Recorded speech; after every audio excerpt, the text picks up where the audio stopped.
यूं तो एक स्त्री में यानी एक महिला में बहुत से गुण ऐसे होते हैं जिनका कोई मुकाबला नहीं कर सकता। जी हाँ, स्त्री के गुणों को मापना उतना ही मुश्किल है जितना पानी की गहराई को मापना। फिर भी काम शास्त्र में स्त्री के उन लक्षणों के बारे में बताया गया है जो यदि किसी स्त्री में मौजूद है तो उसे सर्वगुण संपन्न माना जाता है। और यदि ऐसी स्त्री आपकी पत्नी बन जाए यानी आपकी जीवन साथी बन जाए तो आप दुनिया के सबसे भाग्यशाली व्यक्तियों में से एक माने जाएंगे। तो चलिए आपको बताते हैं कि काम शास्त्र के अनुसार पत्नी के ऐसी कौन सी लक्षण है जो आपको सौभाग्यशाली व्यक्ति बनाते हैं। इससे पहले अगर आपने जीना सीखो चैनल को सब्सक्राइब नहीं किया तो सब्सक्राइब कर लीजिए। हम आपके लिए आगे भी ऐसी महत्वपूर्ण जानकारियां लाते रहेंगे। सबसे पहला गुण जो एक स्त्री में होनी चाहिए, पति को प्यार करने वाली।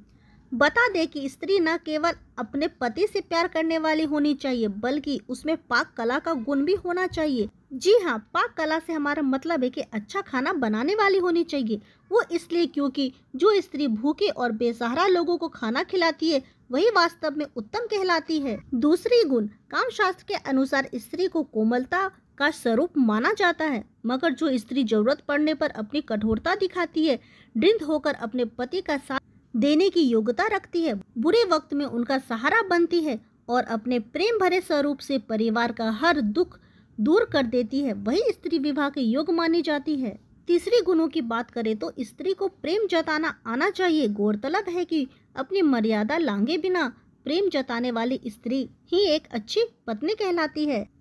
चौथी गुण की बात करें तो काम शास्त्र के अनुसार जो स्त्री अपने भाई बहनों के साथ अच्छा व्यवहार करती है, अपने बच्चों को अच्छी परवरिश देती है और अपने सभी संबंधों को लेकर सूक्ष्म व्यवहार रखती है, वही उत्तम स्त्री कहलाती है। पांचवे गुणों की बात करें तो जो स्त्री पूरे प्रेम भाव से अपने पति का साथ दे, उसे सलाह दे और उसके परिवार का ध्यान रखे, वह स्त्री परिवार के लिए सुख और समृद्धि बनकर आती है। छठे गुणों की बात करें तो इसके अलावा जो स्त्री आर्थिक रूप से परिवार को सहयोग देती है और बचत करने की योग्यता रखती है, उसे लक्ष्मी का स्वरूप माना जाता है। इसके साथ ही जिसकी आवाज देवी सरस्वती जितनी मीठी हो और जो पूरी तरह खुद को अपने पति के लिए समर्पित कर दे, वही एक सौभाग्यशाली स्त्री कहलाती है।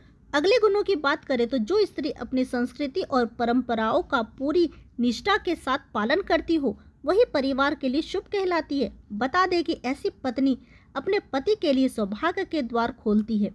इसके अलावा सामाजिक जिम्मेदारी को निभाने वाली स्त्री को उत्तम माना जाता है। अगले गुणों की बात करें तो गौरतलब है कि विवाह करने के लिए स्त्री में एक गुण का होना बेहद आवश्यक है और वो ये है कि उसे अपने से नीचे और ऊंचे दोनों ही तरह के लोगों का सम्मान करना आना चाहिए। जी हाँ, जो स्त्री दूसरों का सम्मान करना नहीं जानती वो कभी अपने पति और परिवार को खुश नहीं रख सकती।